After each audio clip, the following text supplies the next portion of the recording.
इस class 10th coordinate के लिए मैंने और भी क्वेश्चंस दिए हुए हैं। एक्सरसाइज 7.1 इस 10th क्वेश्चन के साथ फिनिश हो जाती है। ठीक है, तो आप इसको ध्यान से देखिएगा।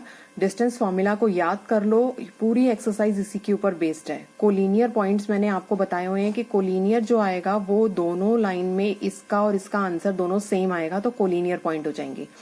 इक्वी डिस्टेंस है मतलब ये और ये वाला पॉइंट इससे जुड़ा हुआ है। ठीक है, तो ये चीजें आपको फाइंड करके रखनी है और इस तरीके से फाइंड आउट करना है। ठीक है, और इस चैनल के ऊपर आपको बहुत सारे क्वेश्चंस आंसर्स ऐसे भी मिलेंगे जो पेरेंट्स के साथ हम लोग कम्युनिकेट करते हैं तो कुछ नेगेटिव होता है, कुछ पॉजिटिव होता है। किस तरीके से कम्युनिकेट करना चाहिए, चाहे पेरेंट्स हैं चाहे बच्चे हैं। तो पॉजिटिवली आप काम करोगे तो किस तरीके से फ्यूचर इन चीजों के लिए पॉजिटिव रहेगा, तो वो मैंने हेल्प करनी है। ठीक है, बाकी कोई डाउट होगा तो डेफिनेटली आप लोग बात करिएगा, तो आपको इसमें हेल्प मिलेगी। ठीक है, अब यहाँ पर इसने ए और बी के पी के लिए एक पॉइंट दे रखा है, यहाँ पर पी मुझे पता नहीं है, और बी के लिए यहाँ पर दे रखा है, ये भी मुझे नहीं पता है। इसका कोऑर्डिनेट लेकर मैंने एक आंसर निकाला यहाँ पे, फिर इसका कोऑर्डिनेट लेकर मैंने एक आंसर निकाला यहाँ पे। ठीक है, फिर दोनों को इक्वेट कर दिया, इकट्ठा ले लिया ऐसे करके। तो यहाँ पर आपकी वैल्यू आ रही है 4√3xy।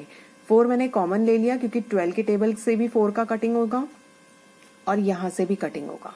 ठीक है, तो ये आपका 3x + y आ गया, और यहाँ पे हमने 4 नीचे दे दिया क्योंकि ब्रैकेट के बाहर जो वैल्यू है डायरेक्ट नीचे जाती है, और फिर आपने इसको सिंप्लीफाई करके 5 दे दिया। तो सिर्फ ये इक्वेशन फाइंड करने के लिए कह रहा था, तो हमने ये इक्वेशन उसको फाइंड करके दे दी है।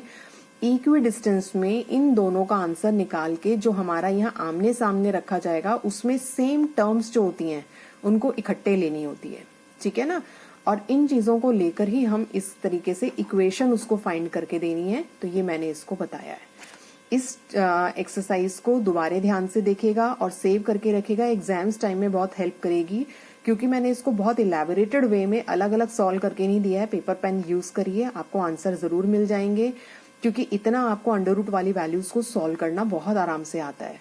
ठीक है, तो ये मैक्सिमम 10-15 मिनट्स में ये एक्सरसाइज आपकी ओवरकम हो जाएगी। और इसमें से 2 या 3 क्वेश्चन ऐसे हैं जो लास्ट ईयर के पेपर में आए हुए थे।